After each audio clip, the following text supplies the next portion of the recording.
मुंबई महापालिकेत अखेर महापौर आणि उपमहापौर विराजमान झाले। पहिल्याच दिवशी सत्ताधारी विरोधकांमध्ये घोषणाबाजी आणि आरोप प्रत्यारोपही रंगले। पाहूया। मुंबई महापालिकेत 40 वर्षांनंतर भाजपचा महापौर विराजमान झाला। मात्र पदभार स्वीकारण्याच्या पहिल्याच दिवशी सत्ताधारी आणि विरोधकांमध्ये घोषणाबाजीही रंगली।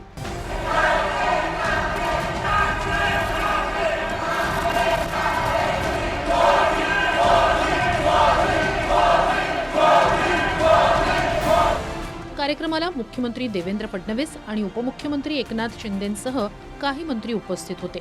महापौरपदी भाजप नेत्या रितू तावडे यांनी आणि उपमहापौरपदी शिंदेंचे शिवसेनेचे संजय घाडी यांनी शपथ घेतली। शपथविधीवेळी काँग्रेसच्या नगरसेवकांना बसायला जागा नसल्याने आरोप प्रत्यारोप झाले। महापौरांच्या निवडीनंतर काँग्रेस नगरसेवकांनी व्यासपीठावर चढून निदर्शनं केली।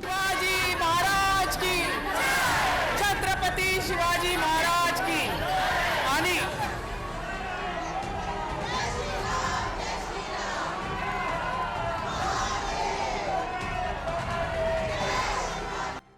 आम्ही गोंधळ केला नाही।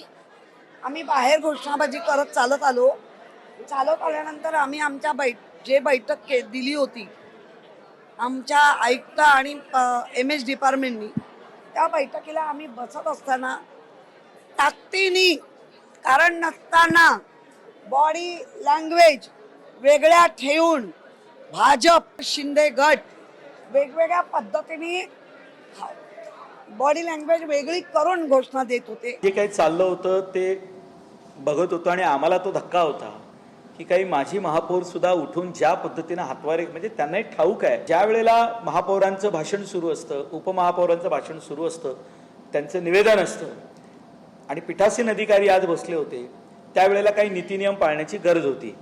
ते ज्या पद्धतीनं घोषणा देत होते मुळात त्याची काहीच आवश्यकता नव्हती।